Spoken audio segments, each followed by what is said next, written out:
Oi, gente, esse é o ArchiCast número 93, meu nome é Adilson e hoje a gente conversa com o escritório Carioca da Gema. Desde 2008, o escritório aposta em ideias inovadoras para atender seus clientes com projetos bastante variados que vão desde organização de exposições, residências, galerias de arte e projetos urbanísticos. Esse trabalho rendeu a eles publicações e premiações nacionais e internacionais, participando de exposições no MoMA em 2014, MAC em Viena em 2015, no Carnegie Museum of Arts em Pittsburgh 2016, o MAN em São Paulo em 2017, além das bienais de arquitetura em Hong Kong e Shenzhen de 2013, a de Chicago de 2015, de Veneza em 2016 e 2018 e a Trienal de Lisboa de 2016. Ganhando destaque projetos como a sede do Campo Olímpico de Golfe Rio 2016, a Galeria de Arte no Morro da Babilônia, a intervenção do Galpão Bela Maré e, além disso, é homologado pela Audi AG para fazer os projetos de suas concessionárias no Brasil, como a Audi Center Botafogo. A gente está hoje com o Pedro Évora, da Rua Arquitetos. Boa noite, Pedro. É muito bom estar com você aqui. Obrigado pelo seu tempo e pela disponibilidade para conversar com a gente. Boa noite. Eu que agradeço, a galera do ArchiCast. Vamos bater um papo aí. Vamos falar do que a gente vem fazendo, das coisas que a gente gostaria de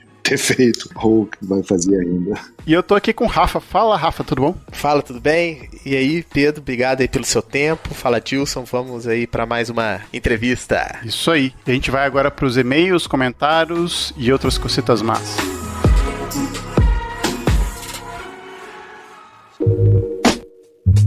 Começamos mais uma leitura de comentários, recadinhos e outras cositas más. Estou aqui com o Rafa. Fala, Rafa, tudo bom? Fala, tudo beleza? Saudações rubro-negras aí pros flamenguistas. Lili agradece, eu agradeço. 2 títulos seguidos. Pois é, cara. Muita gente no Rio para receber o Flamengo. Impressionado, assim, com... Eu sou flamenguista, sou muito suspeito a falar. Eu quase morri ontem. A gente tá gravando isso aqui no domingo. Eu quase morri ontem, mas tô vivo. Morreu do quê? Porque, pô, tava 1-0 até 45 do segundo tempo, né? Aí depois dos gols, você fica... E aí você fica assim, não, ano que vem a gente consegue, né? Vamos ver e tal. E aí surge. Esse título surgiu em 3 minutos, mas esse é típico nosso mesmo, né? A gente deixa tudo pra última hora. Exatamente. Eu podia sofrer menos, mas tudo bem. Então, saudações aí rubro-negras à nação. E a quem não é da nação também. Beijo e abraço pra quem tá ouvindo, que tá aturando a gente que é flamenguista aqui falando. Rafa não é flamenguista, é corintiano. Mas aturando aqui que a gente tá falando do Flamengo. Você não aguenta mais ouvir falar do Flamengo, então vamos que vamos. Rafa, como é que esse pessoal faz pra falar conosco?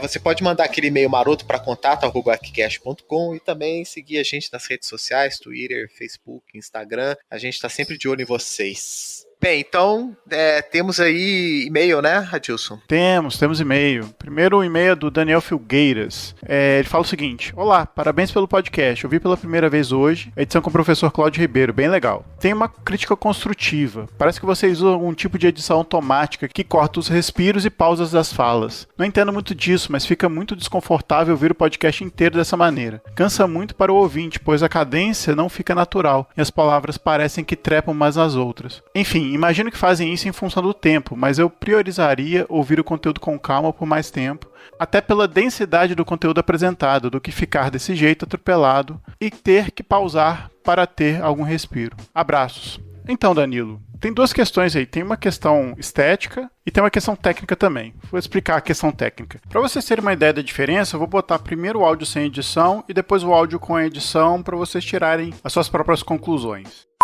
Muitas vezes quando a gente grava com respiro, alguém falando com respiro, esse respiro fica alto.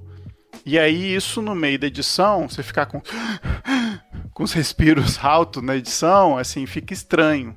E aí a gente escolhe também esteticamente, porque a gente acha mais agradável do que ficar ouvindo, por exemplo, uma pessoa titubear toda hora. Então a gente acaba cortando.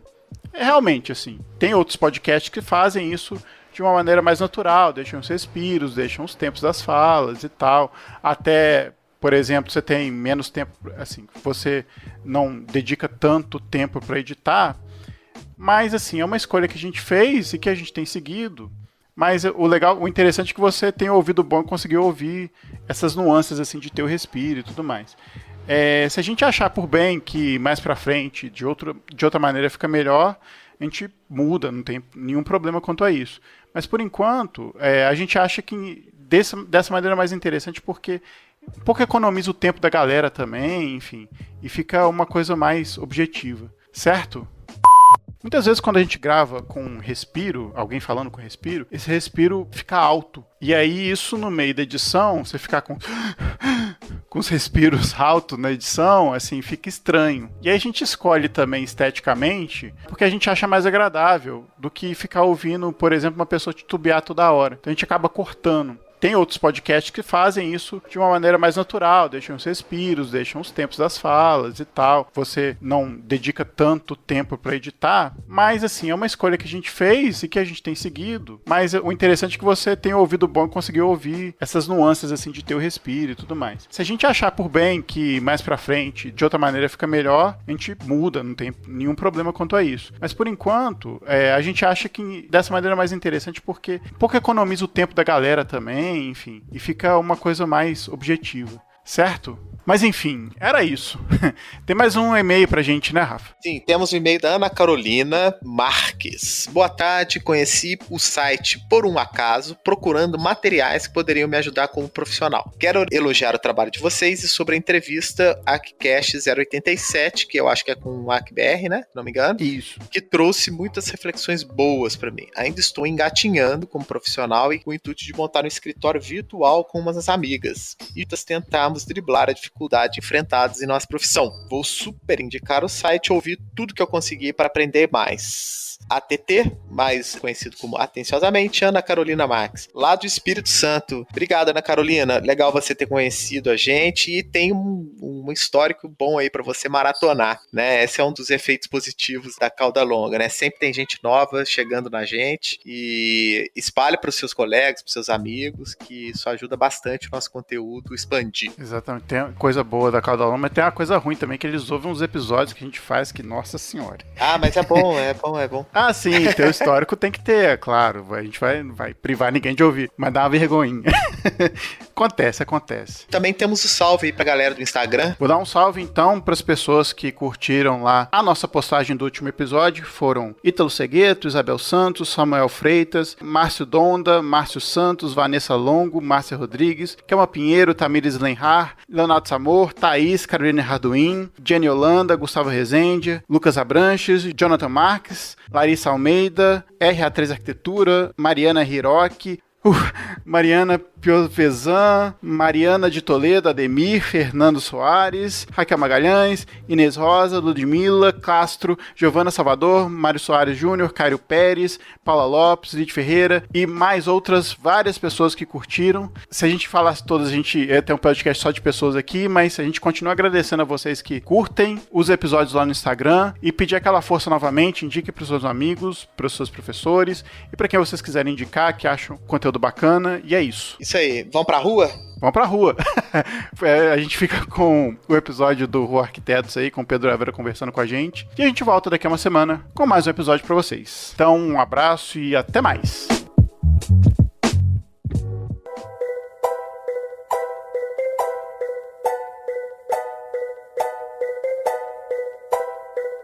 Fazer a primeira pergunta pra você. Na verdade, o Rua Arquitetos são dois Pedros, né? Tem você, que é o Pedro Évora, e o Pedro Rivera, que vocês são fundadores do escritório. Você pode contar pra gente como é que vocês se conheceram, como é que foi a ideia de montar o escritório? A gente se conheceu através de uma amiga, ela nos apresentou, a gente fez um trabalhinho junto, foi muito rápido, e a gente começou a trabalhar no mesmo teto. A gente cada um tinha um escritório, a gente dividia um apartamento aqui no Maitá, no mesmo bairro que a gente tem escritório hoje. Tinha outras pessoas também dividindo. Devia ter 2, 3 anos de formado, uma coisa assim. E aí surgiu uma chamada para o Ano do Brasil na França. Na verdade, não tinha uma chamada ainda. Existia o Ano do Brasil na França e não tinha espaço de arquitetura. E naquele papo de coworking, assim, né, a gente meio puto, que disse assim, porra, não tem arquitetura, o Brasil ainda não entende a arquitetura como cultura. E aí, vamos propor um negócio. Na época o Gil era ministro, tinha uma vibe assim, meio positiva no horizonte. A gente fazia, vamos mandar lá pro Ministério uma proposta para fazer um trabalho de arquitetura. arquitetura. Aí queimando a cabeça, falando, pô, o que a gente vai propor pro Ano do Brasil na França, né? Que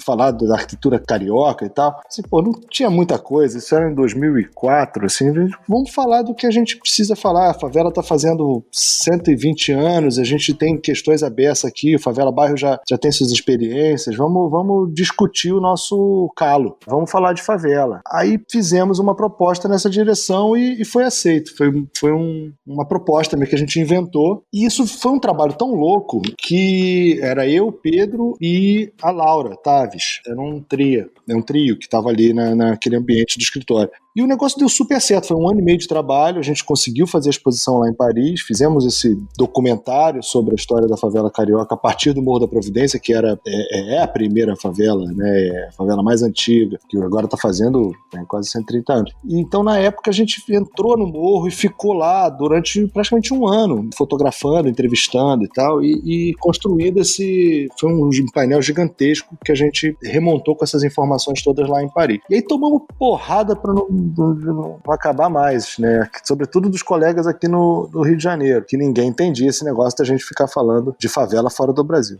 Tanto a conquista de ter conseguido fazer, como a porrada que a gente tomou, nos aproximou bastante como grupo. A gente é super amigos 3 até hoje, e aí logo depois que a gente volta de Paris, a gente praticamente funda o escritório. E aí, assim, 2008 foi quando a gente de fato monta a empresa. Aí começa aquela coisa, início de empresa, não tem trabalho, fazendo concurso, fazendo um job para... Aí nosso métier era muito esse, amigos, artistas e favela. Então a gente fazendo propostas para ONGs, fazendo propostas para quem pedia, sem grana e tal. E aí esse foi o sentido original do escritório. E um pouco de tentar fazer as coisas acontecerem a partir da vontade, do desejo de nós mesmos. Legal você estar contando essa história, porque assim, parece que tudo nasceu de uma oportunidade, né? Assim, uma oportunidade, um desejo, e que vocês, pelo que você falou, estavam em contato com pessoas de outras áreas, né? Vocês não estavam só restritos ao campo, dos clientes típicos de arquitetura e tal, vocês estavam transitando por outras áreas. Vocês já corriam atrás um pouco disso, de não fazer algo mais do mesmo, ou isso veio do perfil mesmo de vocês? Foi muito do jeitão de cada um mesmo, de como cada um circula e tem sua rede de contatos e o que gosta de fazer. Essa coisa da proposta para o Ministério, a gente não conhecia ninguém no Ministério da Cultura, né? A gente, infelizmente, ainda nunca dei um abraço no Gilberto Gil, adoraria. Mas tinha alguém que conhecia o André Midani, sabe aquelas coisas assim, muito Rio de Janeiro isso, né? Um fulano que conhece o ciclano que conhece o presidente da República. Então, assim, tem muito umas redes assim que não é difícil você chegar nas pessoas, porque acho que essa coisa da capital ainda traz isso, né? De você ter uma proximidade com as redes, né? Então você não conhece as pessoas, mas você conhece alguém que conhece. A gente fez chegar no ministro uma proposta de alteração no próprio edital. Aí eles fizeram uma chamada e depois aí os convocaram e depois teve uma outra exposição, que eu acho que era de arquitetura moderna, se não me engano. Mas é um pouco isso, essa questão das redes que você frequenta e a partir das coisas que você, de fato, tem um desejo enorme que se transformem no mundo. Então, você junta essas duas coisas e começa a trabalhar. Vocês foram o único escritório do Brasil que foi convidado pela Bienal de Arquitetura de Chicago para apresentar o projeto Tabela Maré, que é um espaço de arte dentro do Complexo da Maré, no Rio de Janeiro. A gente imagina que esse projeto foi uma grande oportunidade, não só de realizar o projeto, mas também de vivenciar uma realidade distante da maioria dos arquitetos, né? E aí, como é que foi essa experiência, assim, de fazer o projeto, de estar lá com a comunidade, de conversar com as pessoas? Cara, esse projeto é uma história de muitos anos já, então tem trocentos capítulos. Eu vou tentar resumir aqui. Também uma história de amor, assim. Ele é um projeto que surge em 2011 e ele é muito exemplo disso que eu acabei de falar, das redes, de como as coisas, quando num ambiente mais adverso, elas funcionam a partir de redes mesmo, de relacionamento. Ele é um projeto que surge a partir de uma rede local de ONGs, de 2 ONGs, Observatório de Favelas e a outra que chama Redes mesmo, redes que convidam uma produtora de arte para fazer um evento de arte na Maré, que até então não existia. Aí essa produtora de arte, uma empresa que tem um relacionamento com uma série de artistas, entra em contato conosco para participar desse grupo que estava nessa empreitada de criar um centro de arte a partir de um galpão desativado na beira da Avenida Brasil, lá longe, assim, do centro da cidade, mas ao mesmo tempo muito próximo do centro, do ponto de vista metropolitano da coisa, né? Praticamente na entrada no final da Avenida Brasil, na entrada do Rio de Janeiro. Então, assim, ainda naquele casco desativado, né, da desindustrialização das últimas décadas do século passado, século XX, né? A Avenida Brasil foi perdendo a atividade econômica e foi deixando uma série de imóveis vazios. E esse era mais um deles. Era uma antiga fábrica de embalagem de papel, que foi substituída por plástico e que faliu e estava lá na Nova Holanda, na beira da Brasil, e aí as ONGs identificaram aquilo ali como um local possível para se converter num espaço de cultura, procuraram essa gente e a gente entrou nessa onda para fazer a aquisição desse imóvel e transformação dele. E então começou assim, um artista vendeu uma obra, o outro doou trabalho, o outro trabalhou de graça, né?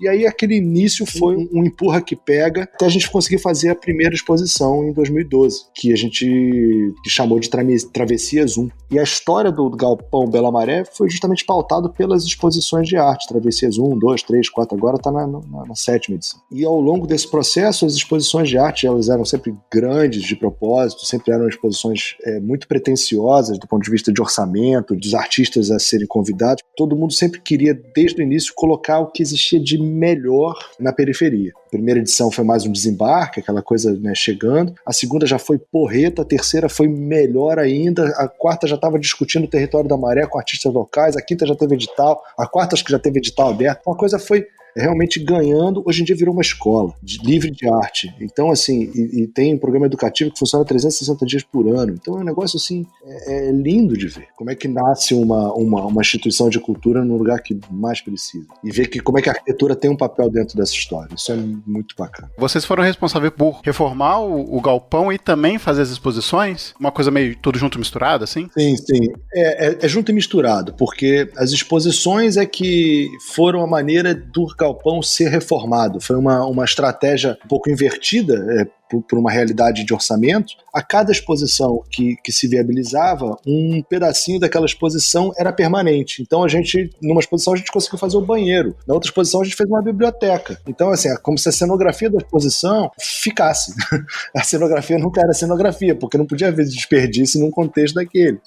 Assim foi se construindo. A gente sempre participou das discografias e das decisões do galpão. Hoje quem toca de fato, quem está na frente é o observatório, que é dono do galpão, que é gestor, mas junto com a automática. E a gente é sócio-atleta da coisa toda e ajuda em tudo que aparece de arquitetura para ser feito.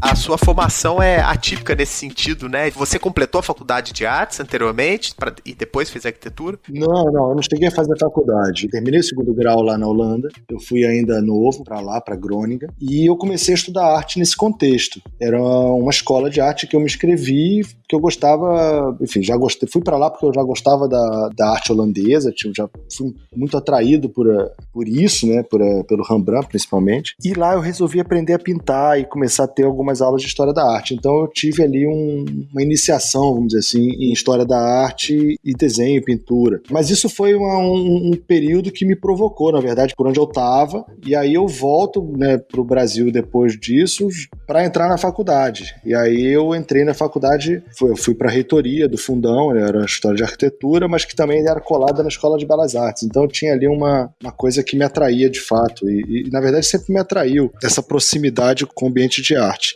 Dá para perceber esse componente no trabalho de vocês, assim. Eu acredito que quando você chegou na faculdade de arquitetura com todo esse ferramental, assim, você se sentia diferente um pouco ali dos outros arquitetos? Na verdade, hoje, olhando para trás, eu vejo que eu era um depravado.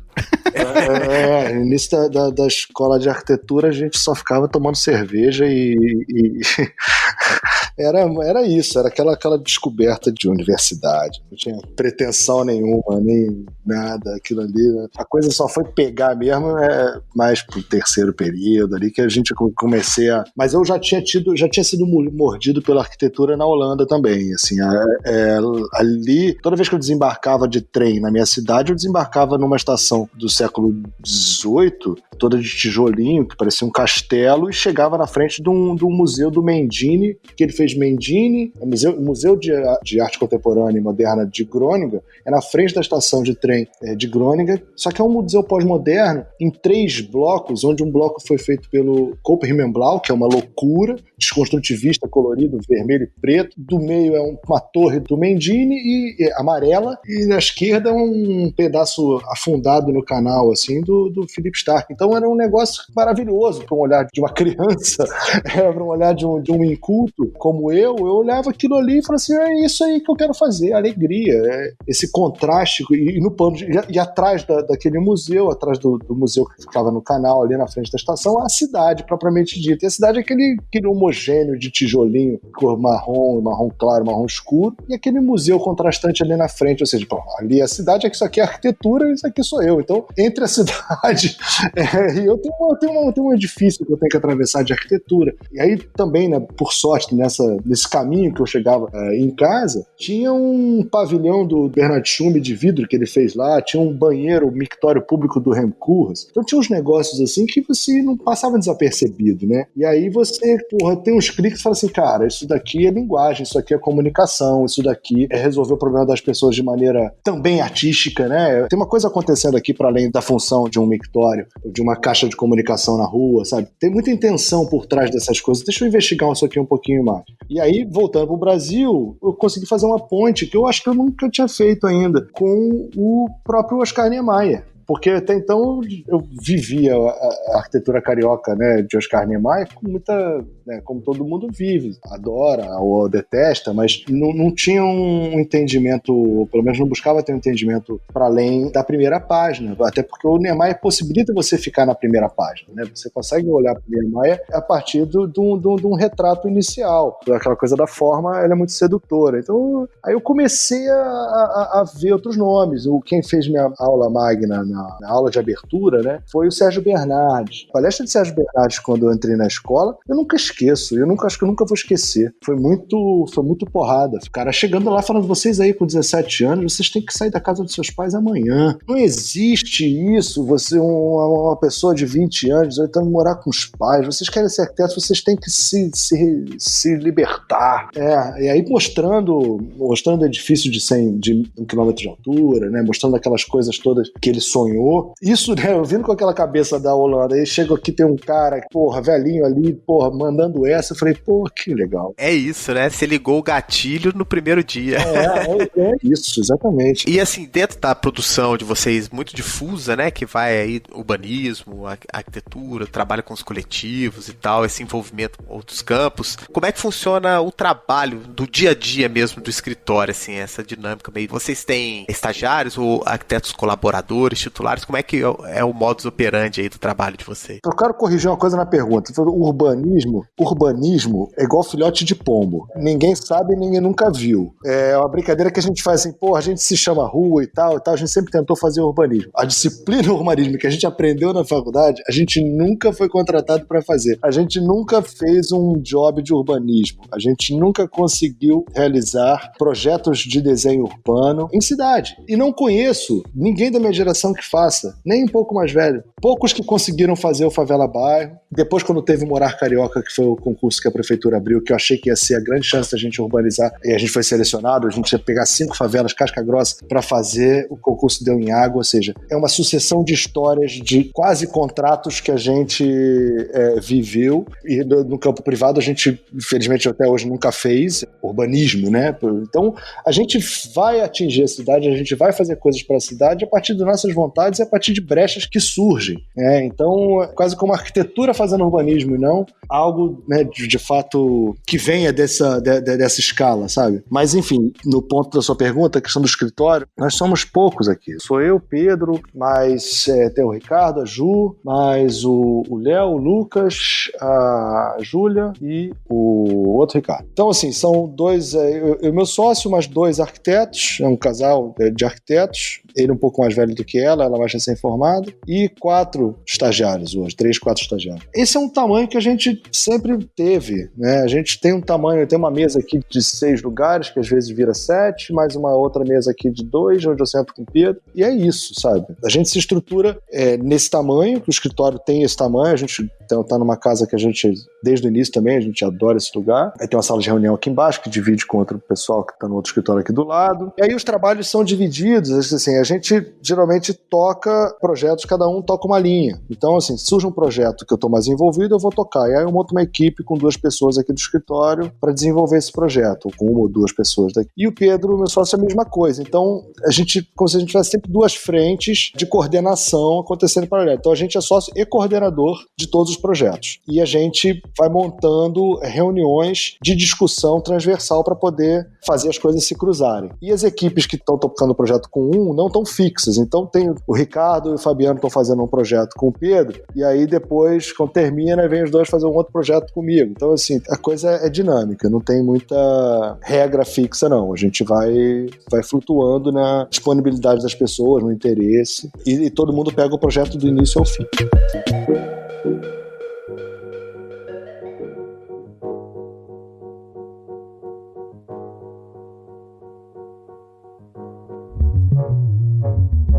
Você é o primeiro carioca aqui, escritório carioca, que a gente está conseguindo conversar. E uma coisa que a gente vê na história, né, da arquitetura do Brasil, a gente sabe que a arquitetura carioca, ela é extremamente importante, principalmente aí desde o século XX, aí, quando, né, a escola carioca apareceu, ela influenciou a arquitetura no Brasil todo, né? Como é que você vê hoje a produção dos arquitetos cariocas aí no cenário brasileiro? Pô, essa é aquela pergunta que vai no fígado. A produção carioca, ela tá praticamente adormecida, né? A gente pode ver que a gente vem de uma sequência de governos, uma sequência de acontecimentos que não tem a ver só com as Olimpíadas, é uma coisa muito anterior, que fez com que a produção carioca fosse dando uma esfriada. Eu acho que tem uma série de fatores para isso. Nem quero muito tentar ficar fazendo conjectura sobre por que o Rio de Janeiro tem produzido pouco. O fato é, a economia do Rio de Janeiro produz pouca arquitetura. A cultura do Rio de Janeiro consome pouca arquitetura. Então tem uma conjunção de fatores onde a arquitetura não se cria. Graças a Deus, historicamente, a arquitetura não se faz de quantidade. Ela se faz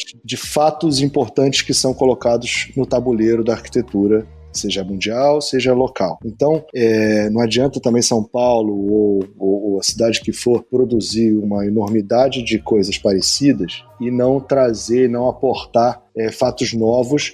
Isso do ponto de vista da historiografia da arquitetura, né? Assim, adianta para a população, adianta para o cidadão carioca, para a cidadã paulistana que estão tendo contato com espaços de qualidade, enquanto no Rio de Janeiro a gente tem aí 1.100 favelas para resolver, com 20% da população, mais de quase 25% da população sem casa direito para morar. Existe uma coisa incubada no Rio de Janeiro que na hora que a gente conseguir destravar vai ser muito legal, porque a gente vai conseguir voltar a estar próximo da população na produção de arquitetura. Mas, de fato, a gente hoje está... Isso é uma coisa que me angustia muito, ver tanto arquiteto bom, tanta gente se formando, e tanta gente precisando de arquiteto, e tanta gente morando tão mal, e as coisas não conectarem. E a gente tenta fazer um pouco dessas pontes aqui dentro do escritório. Surgem projetos, né? Hoje em dia, quando surgem projetos que a gente consegue envolver outras pessoas, a gente monta um time e distribui. E é muito legal a disposição que você tem para fazer as coisas, e que você falou uma coisa muito, muito importante, assim, se você quer fazer arquitetura, se você quer trabalhar com arquitetura, assim, cara, não espera o dinheiro, assim. O dinheiro é uma consequência do trabalho bom que você vai fazer. Se você quiser mostrar seu trabalho, ou quiser, de alguma forma, mudar, pouco que a gente consegue mudar, melhorar a vida de algumas pessoas, assim, você tem que trabalhar. Não pensa no dinheiro, não pensa em outras coisas, vai e trabalhe. E é uma coisa que ficou pra mim, assim. E é até legal você falar disso, né, e ter o depoimento seu a respeito dessa postura, né. Tem uma chave interessante de se virar, que é o seguinte: a matéria-prima da arquitetura, ela não é tijolo, ela não é dinheiro. Ela é o problema da outra pessoa. Físico, né? Um problema espacial. E isso não falta no Brasil. Isso é uma das coisas que abundam nessa terra. Então, se a gente muda o óculos, né? Se a gente para de procurar cliente e passa a procurar questões a serem resolvidas, a gente passa de um dia para o outro a estar cheio de trabalho. Tem uma questão aí de assim, quem é que paga minha conta no final do mês? Mas aí é uma outra questão. Porque esse link não está relacionado com aquele problema que você está resolvendo. A gente tem que achar essa terceira parte que vai pagar essa conta. Eu venho procurando isso desde que eu me formei. Queria conectar um pouco essa discussão sobre essa formação de uma arquitetura carioca nova com aquela questão relacionada ao urbanismo, né? Você e o Pedro Rivera também são professores, né? E você comentou a respeito de que a visão clássica, entre aspas, né, do urbanismo seria essa de desenhos urbanos e tal, sendo que a cidade está crescendo, aflorando na nossa frente, as pessoas com uma série de problemas, os profissionais sem ferramentas, sem procedimentos para conseguir se infiltrar nesse trabalho com a cidade. Você acha que a mudança dessa chave está no ensino? Você acha que talvez a sementinha para essa mudança está no ensino? E como é que vocês praticam isso no dia a dia? Está no ensino, por que eu falei aquela coisa do urbanismo? Porque é um mal-estar que eu sinto até hoje e ver isso acontecer, ter aprendido na escola de um jeito, ver isso ainda ser reproduzido na escola, inclusive que eu dou aula hoje, e em maioria das escolas que eu visito para qualquer coisa, eu vejo que isso ainda é reproduzido no ensino clássico de urbanismo. Feito o ensino clássico de arquitetura também, e ninguém fala a verdade pra galera. A verdade é um pouco diferente. Acho que é importante o ensino clássico, não acho que não seja. Agora, a dosagem disso deveria preparar a galera um pouco mais pra realidade, e a realidade é um pouco parecida com a arquitetura. É um bagulho um pouco mais complexo e o urbanismo é outra coisa, é simplesmente outra coisa. É outro lance, entendeu? O que acontece, possibilidade mais próxima de urbanismo para a garotada hoje em dia é o urbanismo tático, é ação urbana, são ações de zeladoria do seu bairro. É isso que a gente vai conseguir fazer num horizonte próximo. E é bom que seja assim, porque a gente está bypassando quem justamente não passou a bola, que foi o Estado. O Estado não foi capaz de organizar isso e distribuir essa bola. Então a gente vai precisar bypassar e fazer outras redes, de outra forma. Porque para resolver problemas de bairro hoje em dia, se a gente precisa da prefeitura, você esquece. Ainda mais se envolve legislação e Câmara. Porque burocratizou demais, a coisa perdeu agilidade, então é mais fácil você passar o chapéu. É lógico que a prefeitura vai ajudar, mas a questão é que ninguém vai dizer não, mas aí você vai precisar de um esforço para poder envolver os órgãos públicos, porque eles operam no outro tempo. Existe uma defasagem hoje em dia entre a velocidade que a prefeitura caminha e a velocidade que avançam os problemas. Então, esse descompasso de tempo é letal para a qualidade da calçada que está aqui na frente, ou para a pracinha que está ali, ou para demandas que estão dinâmicas. Abriu um bar, lotou. Tem um bar aqui perto do escritório, uma esquina, que quinta, sexta, sábado fecha a rua. Porra, como que a prefeitura não tem uma agilidade, uma inteligência de colocar cone ou de transformar aquilo numa zona especial a partir de certo horário para proteger as pessoas? Então tem um conflito de veículo com gente na rua ali que simplesmente é resolvido por nós mesmos. Todo mundo vai ali e se improviso, né? Pelo improviso. Assim, a cidade acaba que se resolve. É orgânico mesmo. Então, tá vivo, vai resolver. Mas essa capacidade de enxergar um fenômeno e responder esse fenômeno, quem tem são as pessoas. E aí, como é que a gente está instrumentalizado para agir dessa forma? Simplesmente não está. Não existe treinamento para isso e não existe... Ou seja, não tem nada feito nesse sentido. A gente tem que criar esses mecanismos, né? De conseguir criar rede de arquiteto, juntar essa rede de arquiteto com uma rede de fornecedor disso, daquilo, que estejam interessados em resolver uma pintura, resolver enfim, começar a juntar Lé com Cré. E muitas vezes esses problemas, assim, a gente fica esperando, vai ter que fazer projeto. Às vezes, ajeitar uma calçada, né? Que o cara usa dia a dia ali. Para evitar um conflito de carro com o cara que tá bebendo chopp ali na esquina, basta uma pintura amarela no chão a 50 metros de distância, uma tinta refletiva, um cone. Assim, aí que tá. Não tem que ficar querendo fazer, sabe, ganhar prêmio de troféu de beleza, entendeu? O que eu falei, resolver problema é uma coisa. Outra coisa é você também querer fazer a obra-prima dos negócios. Tem gente que quer, e eu acho legal que queira. Agora, a cidade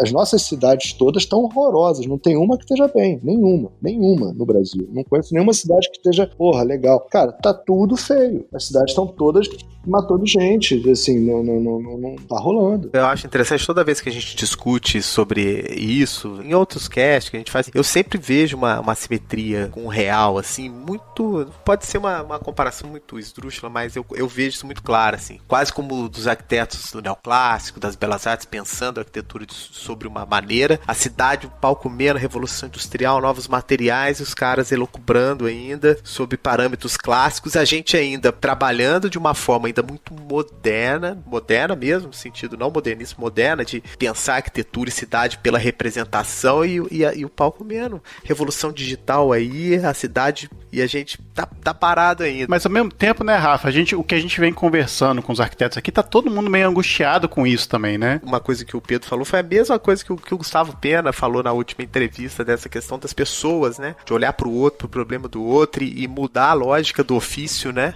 Que às vezes para resolver o problema do outro tá ao alcance da sua mão e não custa nada para você. Por exemplo, o Josimar. Josimar é o meu anjo da guarda, é um cara que o cara, ele é marceneiro, já me salvou em várias, eu já salvei ele em várias, a gente é amigo, e aí o Josimar, precisava fazer um centro lá na igreja dele, lá em Senador Camará, no final da Avenida Brasil, quase 2 horas aqui do escritório.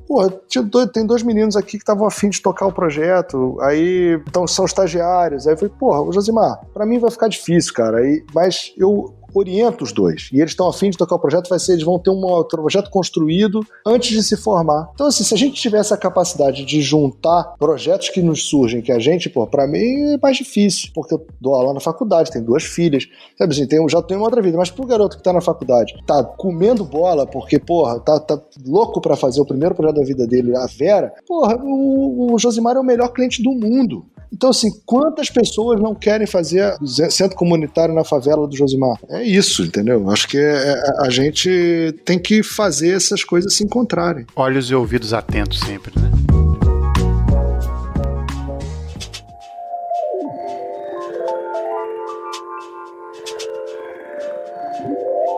O Rafa estava falando aqui de uma questão, né, desse novo mundo conectado. Vocês têm uma relação com redes sociais? Como é que vocês lidam com isso dentro do trabalho de vocês? Cara, nossa relação com rede social é ruim. A gente fez um website lá atrás, chamou os brothers nossos aqui que dividem história com a gente do Cubículo para fazer o site. Eles fizeram a marca do escritório, fizeram o site na época, isso faz 10 anos. E aí fizeram o site e a gente, alucinante o site, não sei o que. Na época, a gente brinca que o Google copiou a gente. Porque quando você bota no Google Image, né, no Google, quando você bota qualquer coisa, aparece nesses quadradinhos dinâmicos de imagem. Quando a gente fez o site, não tinha isso. Eu nem me lembro como é que era a plataforma anterior. Eu acho que eram imagens grandes, duras, assim, todas do mesmo tamanho. A galera aqui sacou isso e fizeram essa coisa das imagens que tem tamanhos dinâmicos e tal, não sei o quê. Pra gente foi ótimo porque a coisa se auto-organizava e a gente não precisava ficar arrumando o site, que sempre pra gente foi um saco. Então a gente simplesmente jogava o projeto ali dentro e o negócio se auto-arrumava. A gente fez o site há 10 anos atrás e esqueceu do site. E foi botando, toda vez que tinha um projeto, botava ali, com uma displicência até que, assim, ruim mesmo, né? A gente sempre foi pouco asseado com o site. Isso durou mais do que deveria. Recentemente, a gente resolveu, a gente ainda não refez o site, a gente quer refazer o site de maneira um pouco melhor estruturada, até porque a gente passou a entender melhor o que a gente faz, porque a variação de projetos é tal que a gente tinha até dificuldade de criar campos, ainda tem, de criar campos de atuação para poder organizar o site. Então a gente falou assim, vamos deixar esse negócio todo no balaio de gato que já é, e a gente vai colocando os projetos ali dentro e tudo bem, no final das contas isso está bastante verdadeiro e pronto. Mas, assim, no mercado é melhor estar mais estruturado, com certeza. E aí, recentemente, a gente resolveu dar uma arrumada no Instagram. E foi isso, assim, a gente vai estar engatinhando ainda nas mídias sociais, tem gente com programa de televisão, de não sei o quê, já vejo cada coisa que eu falo, uau, como é que a galera arruma tempo para tanta comunicação? Eu admiro, realmente, admiro. Tem gente fazendo escola online, assim, acho foda. Não, tem um campo desses cursos aí que são gritantes, assim, né? Assim, todo dia pipoca propaganda. Tem escritórios, né? Fazendo. Acho que o caminho é esse. Acho que o futuro próximo, recente, é esse. Você ampliar exponencialmente a sua rede a partir de mini cursos e falas, né? Da plataforma de vocês, a ideia do podcast. Isso encaixou, né? Na loucura contemporânea de cada um, de um jeito que as pessoas estão ouvindo podcast o tempo inteiro. Então, Isso virou um jeito muito bacana de se comunicar com as pessoas, realmente. Sim, né? Ainda mais esse fenômeno de multitelas, né? Tá todo mundo com várias telas ao mesmo tempo, pelo menos no áudio a gente consegue ir no alvo, né? E as pessoas estão dispostas a aprender, tá todo mundo ansioso por nova informação, que também tá gerando um novo mal-estar aí também dessas gerações mais novas. A gente também tem contato com jovens, né? Estudantes, arquitetos, essa maluquice que colocam também na cabeça, né? Me formar para o mercado, mas que mercado é esse e tal. Uma noção muito difusa do que é o mundo real, porque o mundo real é complexo, né? E aí você falando do site de vocês, das janelinhas, dos projetos, tudo embaralhado, eu vejo isso como uma virtude, né? Porque vocês são capazes de se infiltrar em qualquer tipo de trabalho, né? De um projeto de uma reforma de um apartamento, a uma exposição, a atender, por exemplo, uma grande marca, que é a Audi, né? Isso dá para vocês essa capilaridade. Isso foi uma intenção ou as coisas foram acontecendo dessa forma? Foi rolando. A intenção foi não tentar organizar o caos. Foi justamente não ter essa pretensão de criar um monte de caixinha que a gente não ia conseguir respeitar ou entender. Porque, né, de novo, a academia. Aí era projeto institucional, projeto residencial, projeto cultural. Cultural e residencial. E se tiver residência no meio? As coisas, elas são... o bagulho é doido. Então a gente tem que também ser macio para poder entender essas coisas que aconteceram. Pelo menos não tentar organizar demais. Mas, de novo, eu não quero fazer apologia nenhuma da informalidade como se ela fosse levar a gente na lua. Não vai. Eu acho que a gente tem que se estruturar, sim. Eu acho que essa questão dos projetos embaralhados no site nos ajudaram muitos anos, enquanto a gente está tentando entender o que a gente faz e como é que a gente faz bem. Eu concordo com quem coloca lá, uma vez que o site tem uma função muito clara, que é poder mostrar para o seu cliente, poder mostrar para alguém interessado o que você fez, como fez, né? Não me orgulho do meu site que não tem plantas de todos os projetos. Até gostaria que tivesse, entendeu? Acho que você facilita a vida do outro, né? Então tem uma coisa de comunicação incompleta ali que eu não me orgulho, não. E nesse vai e vem, né? Porque a gente tem a questão do trabalho também. Eu tô num hiato, assim, de rede social também, tô repensando, assim, como usar e se esse uso realmente ele vai de encontro a uma questão positiva da nossa vida. Mas é uma questão, né? Porque acaba que, assim, o mesmo arquiteto, sei lá, mesmo os arquitetos mais famosos, até os arquitetos que fazem um trabalho regional, eles têm a mesma visibilidade. Então, trabalhar isso, né, uma rede social, que você tem que mostrar o seu trabalho o tempo todo, ficar antenado também, gera um outro trabalho, né, gera um além arquiteto aí, né, que ao mesmo tempo que a gente acha que é muito legal você ter essa visibilidade, é quase uma loucura, assim, né, você ficar o tempo todo tendo que pensar em mostrar seu trabalho. Eu tenho um certo questionamento, eu acho que o Rafa também tem, a respeito, né, desse mundo, às vezes, de rede social que dá uma alienada, assim, né, no próprio mercado de trabalho, porque não é por conta de muitos seguidores que você tem necessariamente um trabalho conciso, né? Com certeza. Acho que até diria que é o oposto, porque os exemplos que eu tenho de arquitetos que eu admiro, que tem um trabalho com esse termo que se chama de conciso, ou seja, que você consegue construir uma leitura sobre aquela trajetória, que você consegue construir uma leitura de uma linguagem desenvolvida por aquela pessoa, por aquelas pessoas. Geralmente, esses arquitetos estão falando pouco, estão falando menos, estão se expressando a partir do que importa. E aí, isso também é outra capacidade que eu ainda não desenvolvi. A gente evolui, um dia chega lá, você começa a falar menos e fazer menos e conseguir comunicar melhor o que quer dizer. A gente ainda está numa espécie de pré-adolescência, onde a gente é hiperativo. E eu acho tudo bem também. Eu acho que faz parte da pré-adolescência. A gente fazer um monte de coisa, ganhar experiência, e errar, e botar a cara a tapa, e falar besteira. Enfim, a arquitetura é uma profissão tardia, né? Sempre foi uma profissão de homens brancos mais velhos, né? Isso tudo está mudando, né? Completamente, e que bom, né? Mas a gente sabe que, assim, para alguém chegar e investir pequenas fortunas, né, através de você, requer experiência. Então, e geralmente você adquire isso com trajetória. Então, esses primeiros anos, essas primeiras décadas de trabalho, é isso aí mesmo. Chuta a bola e corre atrás, porque eu admiro muito quem consegue ter essa concisão e viver com pouco, né? Eu acho realmente muito legal. Agora, enfim, cada um com a sua trajetória.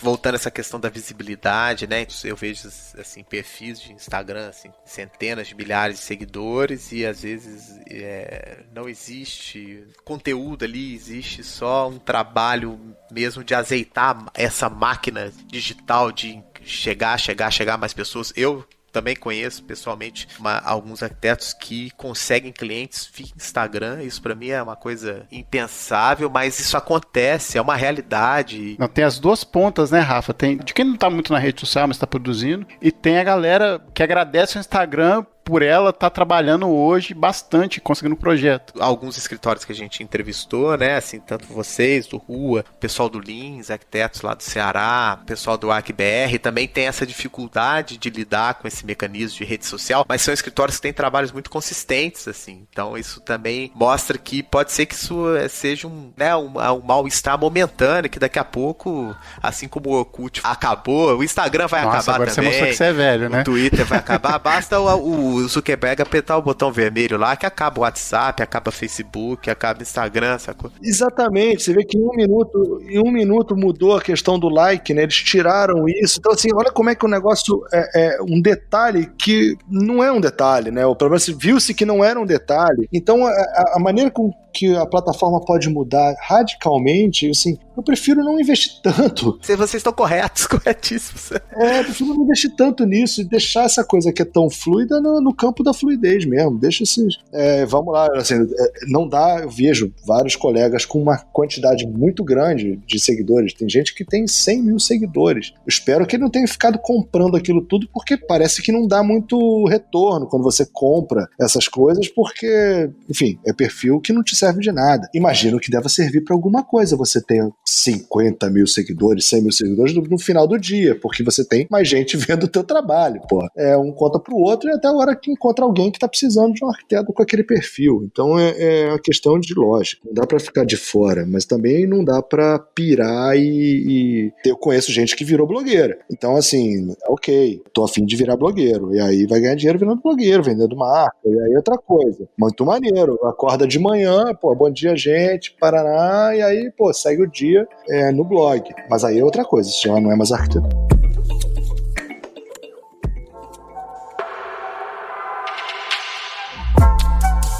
A gente sempre pede para os escritórios que têm conversado com a gente aqui uma história curiosa ou engraçada que tenha acontecido no dia a dia de vocês. Eu imagino, pelo jeito que você está falando com a gente, por ser carioca, que você deve ter várias.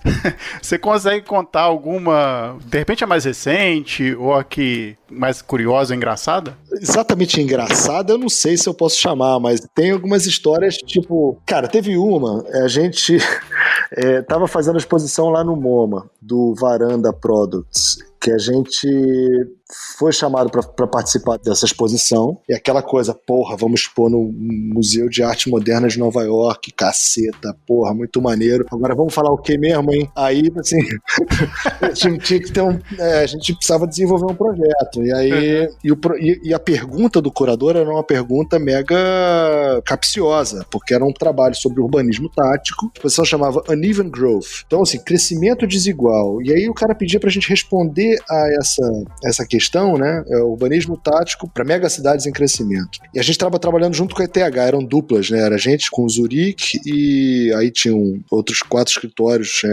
parceirados. Assim, como é que eu respondo crescimento desigual? Como é que a gente endereça essa questão, né? A gente dá uma resposta para essa questão de crescimento desigual a partir do urbanismo tático. São coisas que simplesmente não se conversam. O urbanismo tático serve para resolver coisas pontuais, é uma acupuntura, é uma coisa temporária, é um start de um processo. O crescimento desigual é um problema do sistema, é um problema assim, porra. Aí a gente encontrou, eu costumo brincar com essa imagem, assim, porra, pediram pra gente apagar um incêndio e deram pra gente um copinho de café pra jogar. Aí eu falei assim, pô, então assim, o pulo do gato desse trabalho, a gente conversando com o suíço, é a gente pensar em alguma coisa que seja para muita gente, seja uma coisa sistêmica. Então a gente inventou essa linha de produtos, né? Como se a gente ia divulgar. Então vamos dar um copinho d'água para todo mundo, porque aí cada um vai, leva e ajuda no incêndio. A linha de produto era uma linha de produto meio sacana, que justamente falava dessa capacidade que o indivíduo tem, e os pequenos grupos de indivíduos têm, de melhorar as condições de vida da cidade se articulados, se fizerem isso de maneira coletiva. Então, se eu faço uma coisa, meu vizinho faz também, o outro faz também, já criou ali um fato novo que pode mudar a rua. E por aí vai o raciocínio. Aí a gente fez uma linha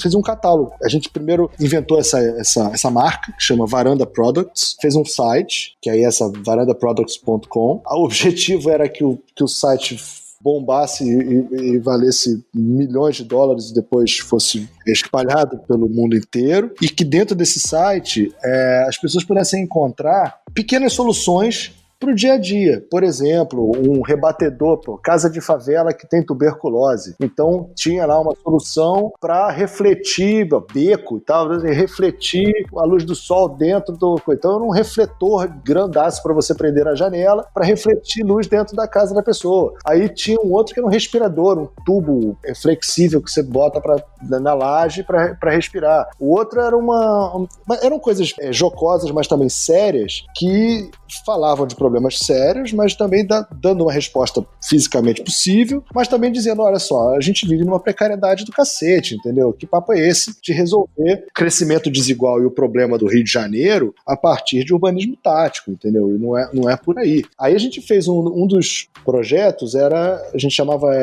Papaya Umbrella. Era um umbrella, ao contrário, assim, um ombrelonezão que captava água e tinha uns sacos embaixo dele, transparentes, que juntavam a água coletada. Então a ideia é que você poderia, junto com meia dúzia de pessoas, montar aquilo ali no largo na frente na vila de vocês, e aquilo virava um coletor coletivo para banhos coletivos no meio da rua. E aí a gente viu isso, né, pouco tempo depois, na própria favela da Maré. Então foi uma coisa que a gente começou a observar acontecendo em vários lugares. Aí a parte engraçada do negócio foi a gente tentando explicar isso pro pessoal lá no MoMA, que não estavam entendendo nada dessa história. E a gente, dentro do catálogo, tinha um dos produtos que a gente colocou de propósito, eram essas cadeiras de plástico empilhadas que tem em qualquer churrasco com cerveja, que tem em qualquer barzinho, essa cadeira branca que vende, que custa R$15, com aquela mesa também empilhável branca, que o pé tem um Vzinho, assim. Então, um item do catálogo era kit cadeira e mesa de plástico da Leroy Merlin, ou do Carrefour, porque a gente acha que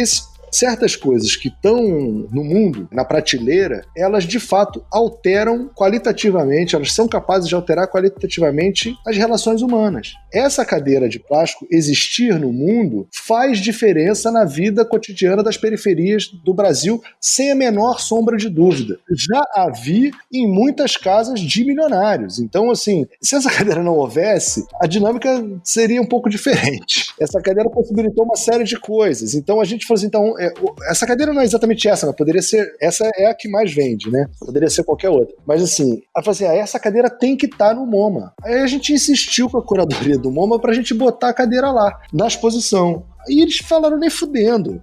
Não, a gente não entende isso. Você não sabe o que é entrar com uma cadeira dentro do MoMA. Entrar com uma cadeira dentro do MoMA é um processo. Imagina se alguém fotografa essa cadeira dentro do MoMA. Foi uma quizumba. Porque a gente falava, não, é importante ter essa cadeira porque isso é um item do conteúdo e tal. A gente tinha uma televisão de tubo velha. Velha não, ela era antiga. Em cima de uma mesinha dessa. Igual a gente assiste o futebol. Igual eu vou assistir o futebol aqui às quartas-feiras à noite. Quando sai mais tarde do escritório, eu vou ali no bar. Igualzinho, uma mesinha na calçada de plástico, com uma televisão de tubo em cima, com fio, às vezes tinha um bombril em cima da televisão, hoje em dia não tem mais o bombril, e a cadeira de plástico tal. Eu falei assim, vamos passar o vídeo que a gente produziu nesse mesmo display. Os caras não queriam. E aí começaram a enrolar a gente. Falar, não, beleza, a gente vai comprar. Não, beleza, a gente vai comprar. A gente falou, pô, esses americanos estão enrolando a gente. É óbvio que eles não vão comprar. Já falaram que o negócio e tal. Então, assim, vamos a gente comprar. E a gente foi, cara. A gente encontrou em Nova York um único lugar que vendia isso, um frio da porra. A gente achou em Chinatown, lógico, o kit de cadeira e mesa. Aí a gente trouxe isso no metrô. Aí foi uma cena daquelas, assim, tipo, a gente com a mesa, parecia um grupo de pagode dentro do metrô, andando, assim, tipo, um sentado na cadeira, o outro com a mesa e tal. E a mesa rola de batucar na mesa, né? Faz um somzinho. A gente, cara, naquele ambiente, eu falei, caralho, a gente tá A gente tá de fato fazendo a parada aqui dentro do metrô. Aí depois levamos, pô, tem foto minha que eu recebi até recentemente de uma amiga, eu subindo a escada rolante, sentado na cadeira, assim, saindo do metrô, tipo, enfim, aí levamos isso lá pro MoMA e aí foi instalado e tal, porque a gente entregou pela goela dos caras. Aí acabou rolando, mas assim, teve que forçar um pouco a porta. E deu certo. Tava lá no MoMA. Acabou que deu certo, ninguém entendeu nada, mas deu certo. Muito bom, muito bom. Então, até hoje, tentando entender por que aqueles idiotas dos brasileiros levaram uma cadeira de plástico para a sala de exposição, mas, enfim, se eles tivessem lido um pouquinho mais, eles teriam entendido. Teve outro episódio que foi curioso, tô olhando aqui para a maquete do Golf. Concurso a gente entrega no último minuto, né? Aquela coisa assim, pô, último minuto, mas é último minuto mesmo, não é quase último minuto. Último minuto. Aí, estamos lá, virado, não sei o quê, pum, fizemos o Golf, aquela coisa toda. Aí o motoboy, tinha algum porquê que o motoboy não podia entregar sozinho a prancha. Tinha alguma coisa lá que eu não me lembro o que era. Sei que por via das dúvidas eu fui com o motoboy, ele me convenceu que ele não ia conseguir entregar sozinho, porque o IAB não aceitava, ele tinha tido uma experiência dessa, ele entregava pra uma galera, ele falou assim, não, se eu chegar lá, não sei o que, os caras vão pedir, não sei o que, lá, melhor sair comigo. Fui eu com o motoboy, entregar a prancha, eu carregando as pranchas na garupa do motoboy. Aí, porra, chegamos na frente do IAB, era entrega presencial, tinha gente mandando de tudo quanto é lugar, mas a gente aqui do lado foi lá. Aí, cheguei lá, aí o Ademir vira pra mim e fala assim, aí Pedro, mó trampo, né, a gente chegou aqui a tempo e tal, não sei o quê. Nunca vi ninguém ganhar essa porra desses concursos. Aí eu falei, porra, Ademir, você tá de sacanagem com a minha cara? Porra, tá de sacanagem, vou ganhar esse concurso. Aí, dito e feito, porra, a gente foi o único concurso que a gente ganhou, assim, de Aí a gente ganhou o concurso, depois eu liguei pra Ademir, aí, Ademir, sabe aquele concurso que tu me levou na moto, que eu cheguei lá, a gente chegou nos 47 segundos tempo, que eu entrei, que tu falou que ninguém ganha essas porra? Então, porra, saco, meu irmão. Aí, muito bom, muito bom. Ganhamos, aí, porra, foi muito maneiro. Ele trabalha legal com a gente até hoje. Muito bom, legal. Foi muito bom, cara.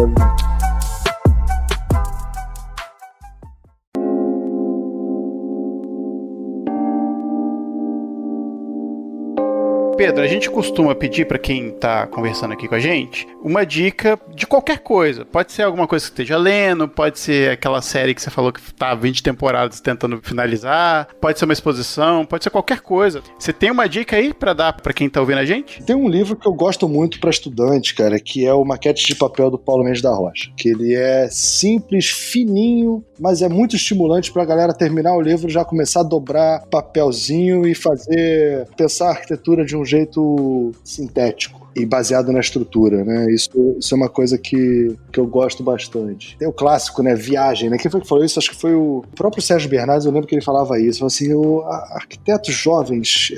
tinha um que falava, arquitetos jovens, qual é o conceito que se dá para arquitetos jovens? Envelheçam. Tem outro que falou assim, não, o maior conselho que se dá para arquiteto é que viaje, né? Qualquer chance, qualquer passagem que você puder, nem que seja para a cidade do lado, cidade vizinha, a gente não pode ficar parado, né? A gente tem que estar o tempo todo vendo alguma coisa que foi construída de um outro jeito, para desnaturalizar a nossa cabeça. A gente não pode achar que nada é natural, né? Então a gente tem que viajar o mundo inteiro, ver tudo que foi feito. Isso realmente é fundamental. Não tem jeito. Tem que ir lá e ver, né? Tem que passar a mão no mármore ali, ver se é aquilo mesmo. Pois é, tem que abraçar a coluna, as paradas assim, mas é verdade isso. Isso não é sacanagem, não. Sim. É verdade. Pedro, a gente queria agradecer aqui você pelo seu tempo, pelo seu papo aqui. Foi muito divertido saber as suas histórias, saber como é que vocês encaram aí o trabalho de vocês. E obrigado pelo seu tempo e por conversar com a gente aqui. Prazer é meu, galera. Quando quiser conversar de novo, quando eu tiver mais alguma coisa a dizer, eu aviso vocês. Não, acabou que a conversa foi para um caminho, a gente pouco falou dos projetos, né? Eu acho que dá uma segunda parte tranquilamente aí. Bora, a gente pode fazer uma sobre arquitetura. Muito bom. Exatamente. Muito bom. Boa demais. Gente, então, Rafa, obrigado. Mais um aí, valeu, né? Mais uma entrevista. E a gente volta daqui a uma semana com mais um episódio para vocês. Um abraço e até mais.